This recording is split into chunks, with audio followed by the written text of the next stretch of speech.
नमस्कार दोस्तों, आज मैं आपको एकादशी व्रत में सुनी जाने वाली गणेश भगवान की कहानी सुनाने जा रही हूँ। प्रेम से बोले गणेश भगवान की जय हो। एक समय की बात है, एक गांव में एक बुढ़िया माई अपने परिवार के साथ रहती थी। बुढ़िया माई विष्णु भगवान की परम भक्त थी। वह हमेशा दोनों पक्षों की एकादशियों का व्रत करती और कथा सुनती थी।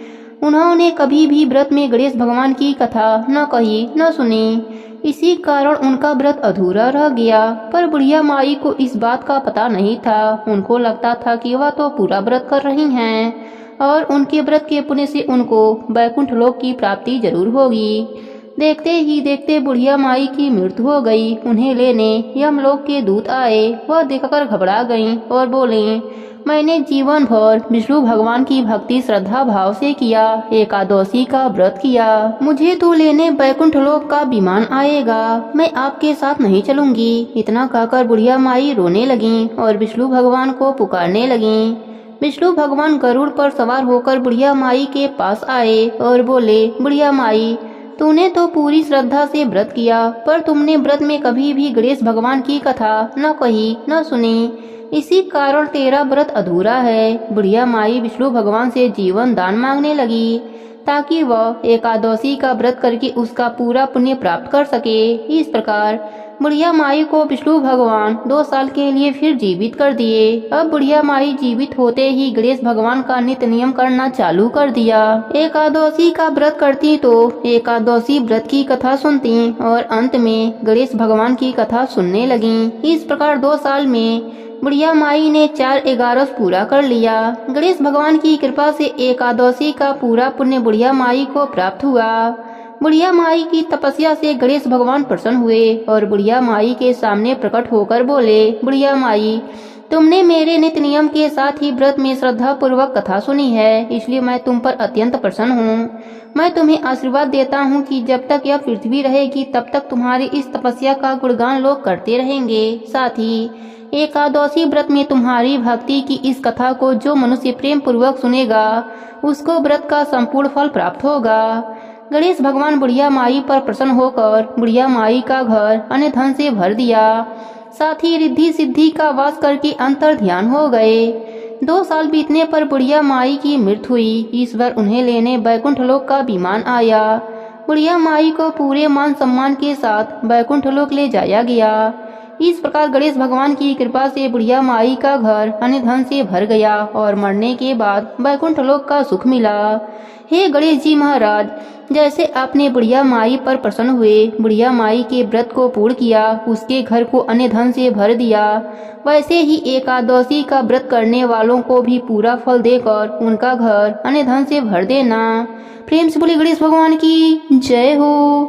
दूसरी कहानी के अनुसार सुमित्रा और उसका पति गांव में एक मकान में रहा करते थे। दोनों ही गणेश जी की बहुत पूजा भक्ति किया करते थे। सुमित्रा की कोई भी संतान न होने के कारण उन्होंने गणेश भगवान को ही अपना पुत्र मान लिया था और सुमित्रा ने उनका नाम विनायक रखा। प्रभु की भक्ति, सेवा, खिलाना पिलाना, सुलाना बालक की तरह करते थे। उनसे कोई भी उनके संतान के बारे में पूछता तो वह गणेश भगवान को ही अपना पुत्र बताया करते थे। सुमित्रा हर गणेश चतुर्थी का व्रत करती थी, भगवान को अपने पुत्र के समान प्रेम करती थी और भोग लगाती थी। भगवान भी सुमित्रा के पुत्र पास में बढ़ते जा रहे थे। एक दिन गणेश चतुर्थी पर प्रभु ने भी अपना प्रेम का परिचय देते हुए सुमित्रा के द्वारा बनाई हुई खीर का भोग खा लिया। जब पात्र को खाली देखा गया तो सुमित्रा की आंखों से आंसू झरझर बहने लगे। वे कहने लगी, आज तो मेरा बच्चा बहुत भूखा था। आज मेरे बालक को बहुत जोरों से भूख लगी थी। पूरा पात्र खाली है। आपको खीर इतनी पसंद आई है तो मैं रोज आपके लिए खीर बनाया करूंगी। ऐसा कहकर अब सुमित्रा रोज खीर बनाती और प्रभु को भोग लगाती। ऐसे ही समय बीतता चला गया और प्रभु ने सुमित्रा को माँ बनने का सौभाग्य प्रदान किया। अब सुमित्रा अपने आप को 2 पुत्रों की माँ बताती, बड़ा विनायक और छोटा वैभव। समय के साथ वैभव बड़ा हो गया। माँ ने उसको खूब पढ़ाया लिखाया, उसकी शादी करी।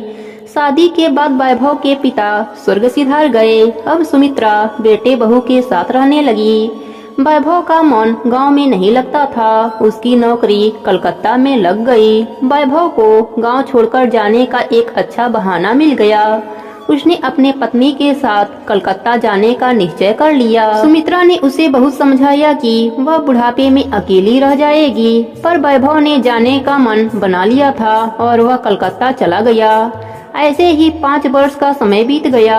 सुमित्रा की अब उम्र हो चली थी। उसका स्वास्थ्य भी ठीक नहीं रहता था, पर उसने गणेश जी की भक्ति करना नहीं छोड़ा। उम्र के साथ साथ शरीर थकने लगा। परिश्रम भी सुमित्रा के बस की नहीं रह गई।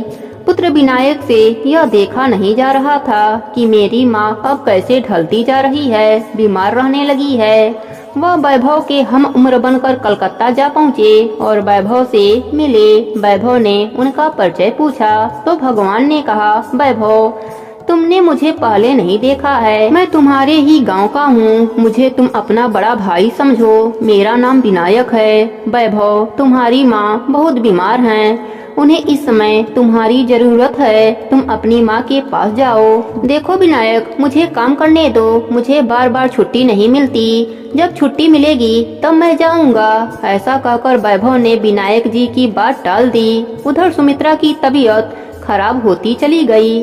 गणेश चतुर्थी का दिन आया। सुमित्रा का व्रत था। वह बहुत परेशान थी कि कैसे व्रत होगा, कैसे खीर बनेगी और कैसे मैं अपने पुत्र को भोग लगा पाऊंगी। वह बिस्तर पर पड़ी पड़ी सोचने लगी कि आज तो मेरा पुत्र भूखा ही रह जाएगा। विनायक ने सोचा, माँ ने तो अपने प्रेम का परिचय पूरा जीवन दिया है, अब मेरी बारी है। अब गणेश जी एक सुंदर युवक का रूप धारण करके सुमित्रा के घर पहुँचे और आवाज लगाने लगे, अरे कोई घर में है क्या? जरा थोड़ा सा पानी पिला दो। सुमित्रा ने अंदर से आवाज मारी, बेटा कौन है? अंदर ही आ जाओ। मैं बहुत बीमार हूँ। मैं स्वयं भी पानी नहीं पी सकती। आओ अंदर आकर स्वयं ही पानी पी लो। गणेश जी अंदर आए और बोले, मैया यह लकड़ी का गट्ठर कहाँ रख दूँ?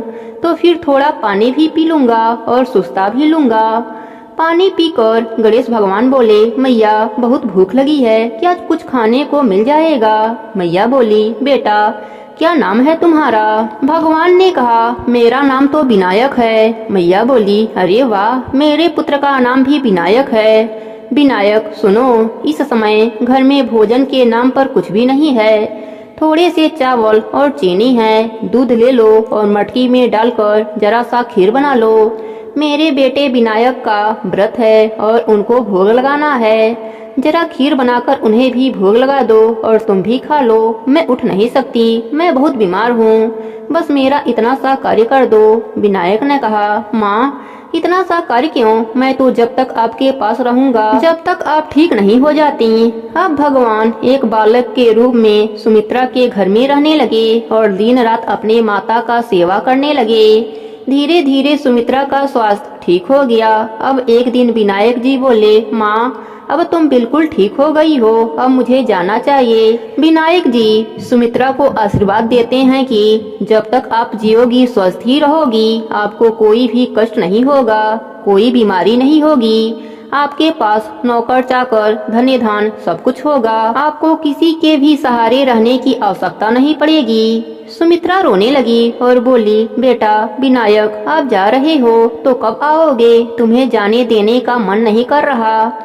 माँ आप जब याद करोगी मैं आ जाऊंगा। यह कह के गणेश भगवान घर से विदा होने लगे। वह आगे आगे चलते जा रहे हैं और पीछे पीछे सुमित्रा के घर धन्य धन से भरते जा रहे थे। विनायक को जाने के बाद सुमित्रा ज्यों ही अपने घर की तरफ पलटी तो देखा घर के स्थान पर महल बन गया है, धन्य धन से परिपूर्ण हो गया है। सुमित्रा को समझते देर ना लगी कि इतने दिन से जो घर में रह रहा था वह और कोई नहीं स्वयं उसके पुत्र गणेश भगवान जी थे। वह भागी भागी घर के मंदिर में गई तो देखा प्रभु ने चरण चिन्ह मंदिर में छोड़ गए हैं।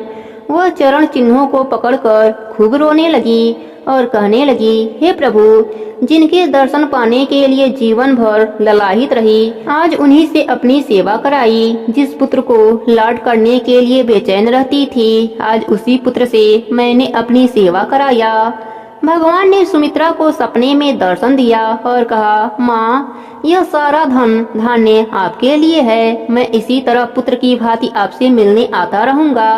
आप अपना जीवन यापन अच्छे से करिए और आप मरने के बाद मेरे साथ मेरे लोक में वास करेंगी।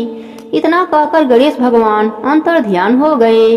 अब सुमित्रा दान धर्म का खूब कार्य करती। पूरा गांव सुमित्रा का था और सुमित्रा पूरे गांव की हो गई। हे गणेश जी महाराज, जैसे आपने सुमित्रा पर अपनी कृपा करी, वैसे ही अपने सभी भक्तों पर अपनी कृपा बनाए रखना। प्रेम से बोले गणेश भगवान की जय हो।